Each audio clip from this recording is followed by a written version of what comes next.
ಬೆಳ್ಳಿ ಬೆಳ್ಳಿ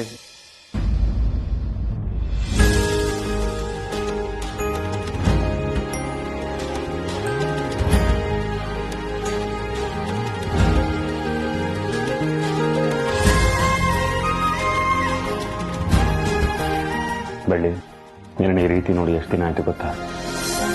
ನಿನ್ಗೆ ಯಾವ ಸಮಸ್ಯೆನೂ ಇಲ್ಲ ಅಲ್ವಾ? ಯಾವ ಸಮಸ್ಯೆನೂ ಇಲ್ಲ ಮಾವ.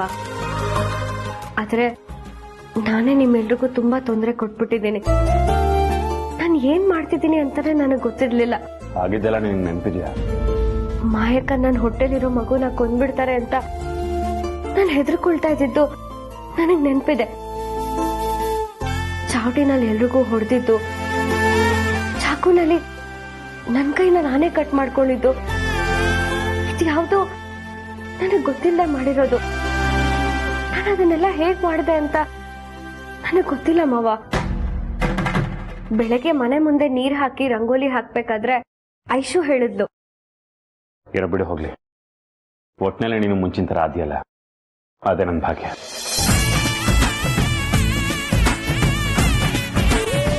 ಕಾಫಿ ತಗೊಳ್ಳಿ ಮಾವ.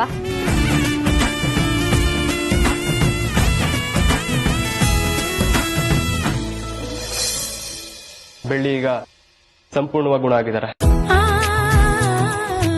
ನಾವು ಪ್ರತಿದಿನ ನಿಮ್ಮನ್ನ ನೆನ್ಸ್ಕೋತೀವಿ. ಬೆಳ್ಳಿ ಹುಷಾರಾಗಲ್ಲ ಅನ್ಕೊಂಡಿದ್ವಿ, ಆದ್ರೆ ನೀವ್ ಕೊಟ್ಟಿದ್ ಭರವಸೆನ ಉಳಿಸ್ಕೊಂಡಿದ್ದೀರಾ. ನೀವು ಮುಂದೆ ಬಂದ್ರಿ, ನಮ್ ಜೊತೆಗೆ ಇದ್ರಿ, ನೀವು ಕೊಟ್ಟ ಮಾತ್ರ ನೀವು ಉಳಿಸ್ಕೊಂಡ್ರಿ, ಬೆಳ್ಳಿಗೆ ಪುನರ್ಜನ್ಮ ಕೊಟ್ಟಿದ್ದೀರಾ. ನಿಮ್ಮೆಲ್ಲರೂ ಕೋಆಪರೇಷನ್ ಆಗಿತ್ತು. ಅಟ್ ಎನಿ ಕಾಸ್ಟ್ ಬೆಳ್ಳಿ ಗುಣ ಆಗ್ಲೇಬೇಕು ಅಂತ ನೀವೆಲ್ಲರೂ ನಿಂತ್ರಿ. ನಾನು ಹೇಳಿದ ಪ್ರತಿ ಹೆಜ್ಜೆನು ಚಾಚು ತಪ್ಪದೆ ಮಾಡಿದ್ರಿ. ಸೈನ್ಸ್ ಅಲ್ಲಿ ಪ್ರತಿ ಸ್ಟೆಪ್ ತುಂಬಾನೇ ಮುಖ್ಯ ಆಗುತ್ತೆ. ಹಂತವಾಗಿ ಬೆಳ್ಳಿ ಕಾಯಿಲೆ ಗುಣ ಮಾಡ್ತಾ ಮಾಡ್ತಾ ಅವ್ರ ಜೀವನದಲ್ಲಿ ಹೊಸ ಬದಲಾವಣೆ ತರಬೇಕು. ಬೆಳ್ಳಿಯವರೇ, ಇನ್ಮೇಲೆ ನೀವು ಯಾವ ವಿಷಯಕ್ಕೂ ಭಯ ಪಡೋ ಅಗತ್ಯ ಅಲ್ಲ. ನೀವೇ ಎಲ್ಲರನ್ನೂ ಜೋಪಾನವಾಗಿ ನೋಡ್ಕೋತೀರಾ, ಹಾಗೆ ನಿಮ್ ಮಗುನು ಅಷ್ಟೇ ಜೋಪಾನವಾಗಿ ಕಾಪಾಡ್ತೀರಾ ಅಂತ ಭರವಸೆ ನನಗಿದೆ. ನನಗ್ ನೀವೆಲ್ಲರೂ ತುಂಬಾನೇ ಧೈರ್ಯ ತುಂಬಿದ್ರಿ. ಆದ್ರೆ ನನ್ನಿಂದಾನೇ ತುಂಬಾ ತೊಂದರೆಗಳಾಗಿತ್ತು. ಆದ್ರೆ ಇನ್ ಮುಂದೆ ಅಂತ ಯಾವ ತೊಂದರೆಗಳು ಆಗಲ್ಲ. ನಾನು ನಿಮ್ಮೆಲ್ರನ್ನೂ ಚೆನ್ನಾಗಿ ನೋಡ್ಕೊಳ್ತೀನಿ. ಮಾವ, ನಿಮಗ್ ಹೆಗ್ಲು ಕೊಟ್ಟು ಜೀವನನ ನಡೆಸ್ಕೊಂಡು ಹೋಗ್ತೇನೆ. ಈ ಮನೆಗೆ ಒಂದು ಪಾಸಿಟಿವ್ ವೈಬ್ರೇಷನ್ ಬಂದಿದೆ. ಇದರಿಂದ ಬೆಳ್ಳಿಯವ್ರಿಗೊಬ್ರಿಗೆ ಅಲ್ಲ, ಈ ಮನೇಲಿರೋ ಎಲ್ರಿಗೂ ಒಳ್ಳೇದಾಗುತ್ತೆ. ಎಲ್ರಿಗೂ ಒಳ್ಳೇದಾಗಿದ್ಯಾ? ಅದ್ ಹೇಗ್ ಡಾಕ್ಟರ್? ಹೇಗೆ ಅಂದ್ರೆ, ನಾನು ಈ ಮುಂಚೆನೆ ಹೇಳಿದಾಗೆ ಫಿಯರ್ ಆಫ್ ಕೋಸ್ಟ್ ಅಂದ್ರೆ ಈ ದೆವ್ವ ಆತ್ಮಗಳ ಮೇಲೆ ಭಯ ಇರೋದು. ಆ ಭಯ ಬೆಳ್ಳಿಗೊಬ್ರಿಗೆ ಅಲ್ಲ, ಈ ಮನೇಲಿರೋ ಪ್ರತಿಯೊಬ್ಬರಿಗೂ ಇತ್ತು. ಆ ಭಯ ಈಗ ದೂರ ಆಗಿದೆ. ಹೌದಾ? ನಿಜ ಹೇಳ್ಬೇಕು ಅಂದ್ರೆ ಈ ಮನೇಲಿ ನಡೆಯೋ ಎಲ್ಲಾ ಘಟನೆನೂ ಮಾಯಾ ಸೃಷ್ಟಿ ಮಾಡಿದ್ದಲ್ಲ.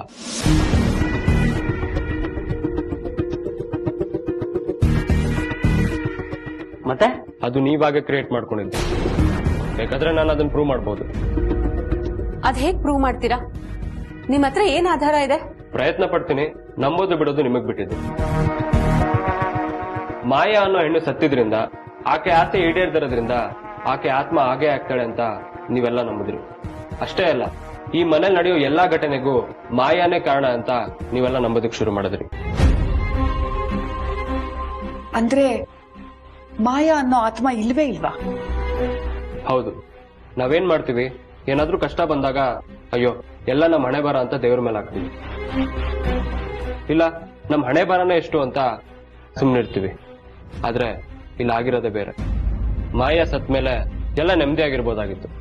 ಆದ್ರೆ ನಿಮ್ ಮನ್ಸಲ್ಲಿ ನೀವೇ ಒಂದು ಆತಂಕನ ಸೃಷ್ಟಿ ಮಾಡ್ಕೊಂಡ್ರಿ.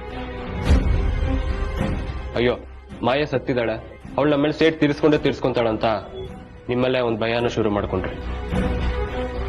ನಿಮ್ ಮನ್ಸಲ್ಲೇ ಒಂದು ಮ್ಯಾಪ್ ಮಾಡ್ಕೊಂಡ್ರಿ. ಮೊದ್ಲು ಈ ಮನೆಗೆ ಬೆಳ್ಳಿ ಮುತ್ತುಗೆ ಅಪಾಯ ಇದೆ ಅಂತ.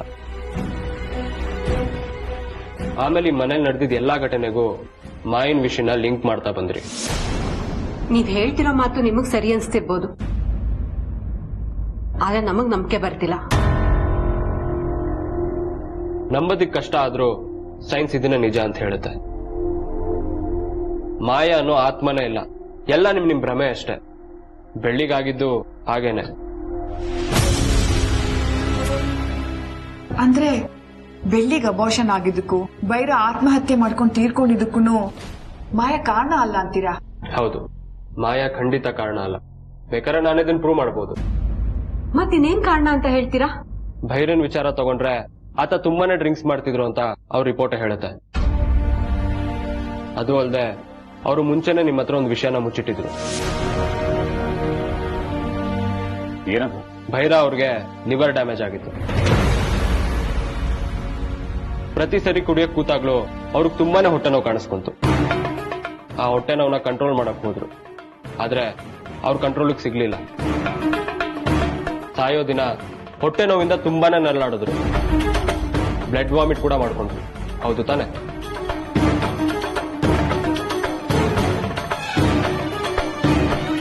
ಹೌದು, ಭೈರ ರಕ್ತ ವಾಂತಿ ಮಾಡ್ಕೊಂಡಿದ್ದ. ಅಮ್ಮ, ನೀನ್ ಈ ವಿಷಯನ ನಮ್ಗೆ ಯಾರಿಗೂ ಹೇಳಲೇ ಇಲ್ಲ. ಆ ಟೆನ್ಷನ್ ಅಲ್ಲಿ ನಂಗೆ ಏನ್ ಹೇಳ್ಬೇಕು ಅಂತ ಗೊತ್ತಾಗ್ಲಿಲ್ಲ ಶರ್ಮಿಳಾ. ಸೊ ಭೈರ ಸತ್ತಿದ್ದು ಮಾಯನ ಆತ್ಮದಿಂದಲ್ಲ, ಬದಲಾಗಿ ಲಿವರ್ ಡ್ಯಾಮೇಜು ಮತ್ತೆ ಹೊಟ್ಟೆ ನೋವಿಂದ ಅವ್ರು ಸತ್ತಿದ್ದು. ಇಲ್ಲ ಡಾಕ್ಟರ್, ನಾನಿದನ್ನ ನಂಬಲ್ಲ. ನಂಬೋದಕ್ಕೆ ಕಷ್ಟ ಆದ್ರೂ ಭೈರನ್ ಮೆಡಿಕಲ್ ರಿಪೋರ್ಟ್ ನೋಡಿದ್ಮೇಲೆ ನನಗೆ ಗೊತ್ತಾಗಿದ್ದಿಷ್ಟು. ಪೋಸ್ಟ್ ಮಾರ್ಟಮ್ ಮಾಡಿದ ಡಾಕ್ಟರೇ ನನಗೆ ಈ ವಿಷಯ ಹೇಳಿದ್ದು.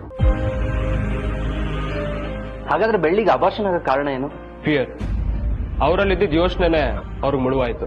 ಅಂದ್ರೆ ದಿನ ಯೋಚನೆಲೆ ಮುಳುಗಿದ್ದೆ ಅಂತನಾ? ದಿನ ಅಲ್ಲ, ಪ್ರತಿ ಕ್ಷಣನೂ ನೀವು ಅದೇ ಯೋಚನೆಲಿದ್ರಿ. Excess of heat, fear of ghost ಎಲ್ಲ ಸೇರಿ ನಿಮ್ಗೆ ಮಿಸ್ಕ್ಯಾರೇಜ್ ಆಯ್ತು. ಅಂದ್ರೆ ಅಬಾರ್ಷನ್ಗೆ ಒಂದು ಲೀಡ್ ಸಿಕ್ತು.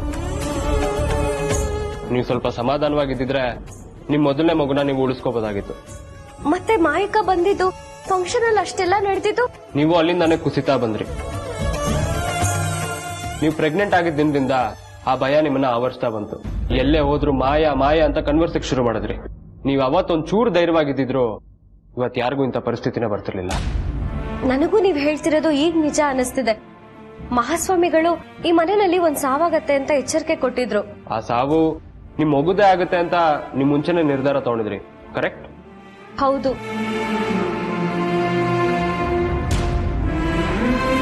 ಮತ್ತೆ ಫ್ಯಾಕ್ಟರಿಗೆ ಬೆಂಕಿ ಬಿದ್ದಿದ್ದು? ಬೆಂಕಿ ಬೀಳೋದು ಹೇಗೆ ಬೀಳುತ್ತೆ ಹೇಳಿ? ಶಾರ್ಟ್ ಸರ್ಕ್ಯೂಟ್ ಇಂದಾನೆ ಆಗಿರುತ್ತೆ. ಅದು ಬಿಟ್ರೆ ಬೇರೆ ದಾರಿನೇ ಇಲ್ಲ. ಎಲ್ಲ ಭಸ್ಮ ಆಗೋಯ್ತು. ಇಟ್ಕೆ ಫ್ಯಾಕ್ಟರಿಯಲ್ಲೂ ಹಾಗೆ ಆಗಿರತ್ತೆ ಅಂತೀರಾ? ಇಟ್ಕೆ ಫ್ಯಾಕ್ಟರಿ ಚಾವಣಿ ಕೂಡ ತುಂಬಾನೇ ನೆಂದಿತ್ತು. ಅದು ಅಲ್ಲದೆ ಆ ಫ್ಯಾಕ್ಟರಿ ಕೂಡ ತುಂಬಾನೇ ಹಳೇದು. ನೀವು ಮುಂಚೆನೆ ಸರಿ ಮಾಡಿಸಿದ್ರೆ ಇವತ್ತಿಗೆ ಈ ಪರಿಸ್ಥಿತಿನೇ ಬರ್ತಿರ್ಲಿಲ್ಲ. 50 ಎಕರೆ ಜಮೀನ್ ಮೇಲೆ ರೋಡ್ ಬರತ್ತೆ ಅಂತ ಹೇಳಿದ್ರು. ತಾನೇ ಕ್ಯಾನ್ಸಲ್ ಆಯ್ತು. ಅದೇ ಹೇಗೆ? ಇದಕ್ಕೂ ಮಾಯನಾತ್ಮಕ್ಕೂ ಏನು ಸಂಬಂಧ ಇಲ್ಲ ಮೇಡಮ್. ಎಲ್ಲ ಕೋಇನ್ಸಿಡೆನ್ಸ್ ಅಷ್ಟೇ, ಕಾಕತಾಳೀಯ. ಅಂದ್ರೆ ನಡೆದಿರೋ ಘಟನೆಗಳಿಗೂ ಮಾಯನ್ಗೂ ಯಾವುದೇ ಸಂಬಂಧ ಇಲ್ಲ ಅಂತ ವಾದ ಮಾಡ್ತಿದ್ದೀರಾ? ವಾದ ಅಲ್ಲ, ಇದೇ ಸತ್ಯಾಂಶ. ಇನ್ಯಾವ ಅನುಮಾನನೂ ಇಟ್ಕೊಂಬೇಡಿ. ಎಲ್ಲರೂ ನೆಮ್ಮದಿ ಆಗಿರಿ.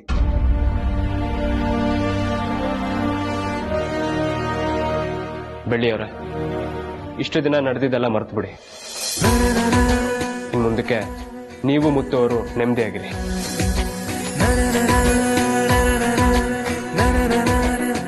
ಸರಿ, ನಾನಿನ್ ಬರ್ತೀನಿ. Thank you doctor. Psychology doctor ಆಗಿರೋದ್ರಿಂದ ಆತರ ಹೇಳ್ತಿದ್ದಾರೆ ಅಂತ ಅನ್ಸುತ್ತೆ. ಯಾಕಂದ್ರೆ ಇಲ್ಲಿ ನಡೆದಿದ್ದ ನಾವು ಕಣ್ಣಾರೆ ನೋಡಿದ್ವಿ, ಆ ಕಷ್ಟಗಳನ್ನ ಅನುಭವಿಸಿದೀವಿ ಕೂಡ. ಕೆಲವು ವಿಚಾರ ನನಗ್ ಸತ್ಯ ಅನ್ನಿಸ್ತು ಅಣ್ಣ. ಅಂದ್ರೆ ಯಾವ ತರ? ಅದೇನೋ ಫಿಯರ್ ಆಫ್ ಗೋಸ್ಟ್ ಅಂತ ಹೇಳಿದ್ರಲ್ಲ, ಅದು ಬರೀ ನಾನ್ ಮಾತ್ರ ಅಲ್ಲ, ಮನೇಲಿರೋರು ಎಲ್ರು ಮಾಯಕ್ಕಂಗೆ ಹೆದರ್ಕೊಂಡಿದ್ವಿ. ಎಲ್ಲಿ ಏನಾಗತ್ತೋ, ಯಾರಿಗ ಅಪಾಯ ಆಗತ್ತೋ ಅನ್ನೋ ಯೋಚನೆಲೆ ಬದುಕ್ತಾ ಇದ್ವಿ.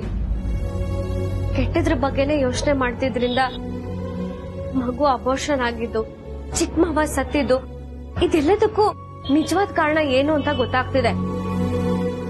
ನಾವೆಲ್ಲರೂ ದೇವ್ರನ್ನೇ ಜಾಸ್ತಿ ನಂಬೋದು, ವಿಜ್ಞಾನದ ಕಡೆ ಅಷ್ಟೊಂದು ಗಮನ ಕೊಡಲ್ಲ.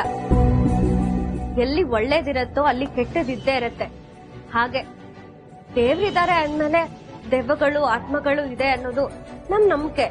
ಏನೋ ಗೊತ್ತಿಲ್ಲ, ಅವ್ರವ್ರ ಯೋಚನೆಗೆ ಅವ್ರವ್ರ ಬುದ್ಧಿಗೆ ಪರಿಹಾರ ಕೊಡ್ತಾರೆ. ಈಗ ಬಂದಿದ್ದ ಸ್ವಾಮೀಜಿಗಳು ಮಾಯನ ಆತ್ಮನ ಓಡಿಸಿದ್ವಿ ಅಂತ ಹೇಳಿದ್ರು. ಮಹಾಸ್ವಾಮಿಗಳು ದೇವ್ರನ್ನ ನಂಬಿ ಮಾಯ ಆತ್ಮ ದೂರ ಆಗುತ್ತೆ ಅಂತ ಹೇಳ್ತಿದ್ದಾರೆ, ಏನೋ ಗೊತ್ತಿಲ್ಲ. ದೇವ್ರನ್ನ ಪೂಜೆ ಮಾಡೋದು ನಮ್ ಇಚ್ಛೆಗೆ ಬಿಟ್ಟಿದ್ದು. ಈಗ ಭೂಮಿ ಸೃಷ್ಟಿಯಾಗಿದ್ದು ಆ ದೇವರಿಂದ ಅಂತ ನಮ್ ಕಲ್ಪನೆ ಇರುತ್ತೆ, ಆದ್ರೆ ಅದನ್ನೇ ಸುಳ್ಳು ಅಂತ ಹೇಳ್ಬಿಟ್ರೆ ಹೇಗೆ? ಈಗ ಡಾಕ್ಟರ್ ಹೇಳಿರೋ ವಿಷಯನ ನಾವ್ ಇನ್ನೊಂದ್ಸರಿ ಕೂತ್ಕೊಂಡು ಯೋಚನೆ ಮಾಡ್ಬೇಕಾಗಿದೆ. ಅದೆಲ್ಲ ಬಿಡು ಬೆಳ್ಳಿ, ಈಗ ಮುಂಚೆ ತರ ಇಲ್ದೆ ಆರಾಮಾಗಿದೆಯಲ್ಲ, ಅಷ್ಟು ಸಾಕು. ಮುಂಚೆ ಎಲ್ಲ ಚಾಟಿಲ್ ಓಡ್ಕೊಳ್ಳೋದು, ಕೈ ಗಾಯ ಮಾಡ್ಕೊಳ್ಳೋದು, ಈ ತರ ಎಲ್ಲ ಮಾಡ್ತಿದ್ದೆ ನೀನು. ಹೌದಾ? ನಾನು ಆತರ ಮಾಡಿದ್ನಾ?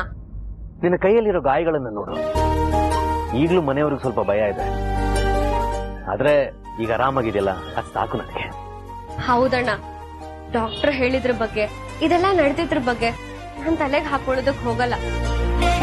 ಇದೆಲ್ಲ ಮುಗ್ದೋಗಿರೋ ಕತೆ ಅಂತ ಇಲ್ಲಿಗೆ ಬಿಟ್ಬಿಡ್ತೀನಿ. ಇನ್ ಮುಂದೆ ಏನಿದ್ರು ನಾನಾಯ್ತು, ಈ ಮನೆ ಆಯ್ತು, ಎಲ್ರ ಖುಷಿ ಬಗ್ಗೆನೇ ಯೋಚನೆ ಮಾಡ್ತೀನಿ. ಏನೇ ಆದ್ರೂ ಸರಿ, ಈ ಅಣ್ಣ ನಿನ್ ಜೊತೆ ಯಾವಾಗ್ಲೂ ಇದ್ದೇ ಇರ್ತಾನೆ.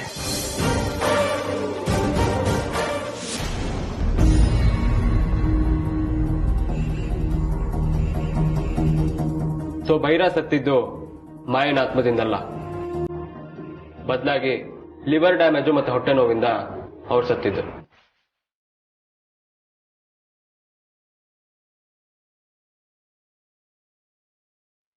ಅಲ್ಲಮ್ಮ, ನಾವೆಲ್ಲ ಎಷ್ಟೊಂದು ಕಷ್ಟ ಅನುಭವಿಸಿದ್ವಿ. ಮಾಯಾ ಆತ್ಮ ಆಗಿ ಬಂದಿದ್ದಾಳೆ ಅಂತ ಹೆದರ್ಕೊಂಡು ಎಷ್ಟೋ ರಾತ್ರಿಗಳು ನಿದ್ರೆನೆ ಮಾಡಿಲ್ಲ. ಆದ್ರೆ ಡಾಕ್ಟರ್ ನೋಡಿದ್ರೆ ಈ ತರ ಹೇಳ್ತಿದಾರಲ್ಲ. ಅವರು ಅವ್ರ ಸಿದ್ಧಾಂತನ ಹೇಳ್ಬಿಟ್ಟು ಹೋಗಿದ್ದಾರೆ ಅಷ್ಟೆ. ನಾವೇ ನಮ್ ಕಣ್ಣಾರೆ ನೋಡಿಲ್ವಾ ಈ ಮನೆಯಲ್ಲಿ ಏನೇನ್ ನಡೀತು ಅಂತ? ಬೈರ ನೋವು ತಡ್ಕೊಳಕ್ಕಾಗದೆ ಆತ್ಮಹತ್ಯೆ ಮಾಡ್ಕೊಂಡ. ಅದು ನಮ್ ಬೈರ. ಅವನ್ ದಿನ ಕುಡಿತಿದ್ದೇನೋ ನಿಜ. ಅವನ್ ತುಂಬಾ ಧೈರ್ಯವಂತ, ಯಾರನ್ನು ಲೆಕ್ಕಕ್ಕೆ ಇಡೋಂಥವನಲ್ಲ. ಅಂಥದ್ರಲ್ಲಿ ಲಿವರ್ ಡ್ಯಾಮೇಜ್ ಆಗಿ ಹೊಟ್ಟೆ ನೋವು ಜಾಸ್ತಿ ಆಯ್ತು ಅಂತ ಆತ್ಮಹತ್ಯೆ ಮಾಡ್ಕೋತಾನ. ನನ್ಗನ್ಸತ್ತೆ ಡಾಕ್ಟರು ಅವ್ರ ಮೈಂಡ್ ಸೆಟ್ ಪ್ರಕಾರವಾಗಿ ಇದೆಲ್ಲ ಹೇಳ್ತಿದ್ದಾರೆ ಅಂತ. ಡಾಕ್ಟರ್ ಮಾತಾಡೋದನ್ನ ನೋಡಿದ್ರೆ ಬೆಳ್ಳಿ ತುಂಬಾ ಗಾಬರಿ ಆಗ್ತಾಳೆ ಅಂತ ನಡೆದಿರೋ ವಿಷಯನ ಮಾಯಾ ಮೇಲೆ ಹಾಕ್ದೆ ಎಲ್ಲ ತಾನಾಗೆ ನಡೆದಿದೆ ಅಂತ ಹೇಳಿದ್ದಾರೆ. ಹೌದಮ್ಮ, ಬೆಳ್ಳಿನ ನಂಬ್ಸೋಕ್ಕೋಸ್ಕರ ಆ ರೀತಿ ಹೇಳಿದ್ದಾರೆ. ಬೆಳ್ಳಿ ಈಗ ಮಾಯಾ ಇಲ್ಲ ಅಂತ ನಂಬಿದಾಳೆ. ಮತ್ತೆ ಹಳೆ ವಿಷಯ ಕೆದಕಿದ್ರೆ ಅವಳು ಮಾನಸಿಕ ರೋಗಿ ಆಗ್ತಾಳೆ ಅಂತ ಈ ರೀತಿ ಸಮಾಧಾನ ಮಾಡಿದ್ದಾರೆ.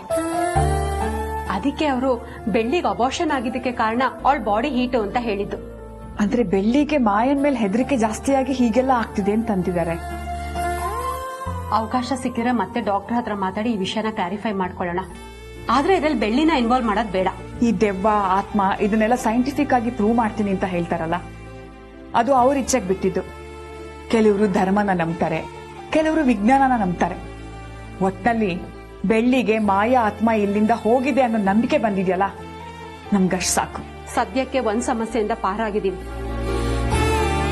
ಮತ್ತೆ ಇನ್ನೊಂದ್ ಸಮಸ್ಯೆ ಶುರು ಆಗದೆ ಇದ್ರೆ ಸಾಕು.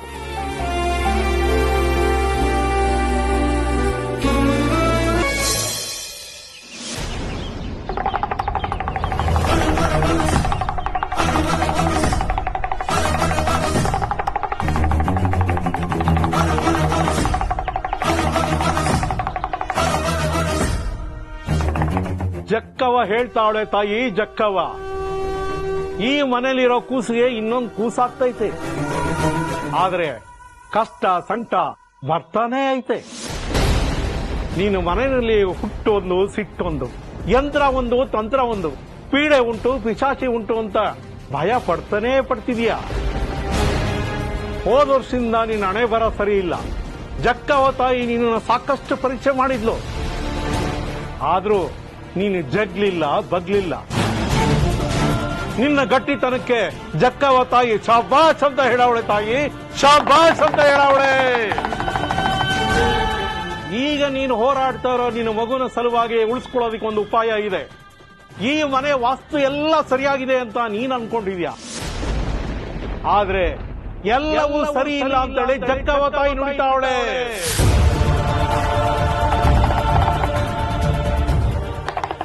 ನಡೀತಿದ್ದ ಮನೆ ನಿಂತೋಯ್ತು, ನಿಂತೋದರು ಕುಂತೇ ಬಿಟ್ರು. ಈಗ ನೀನು ಮತ್ತೆ ಅಂಬೆಗಾಲಲ್ಲಿ ಇಟ್ಕೊಂಡು ತೆವಳ್ತಾ ಇದೀಯಾ.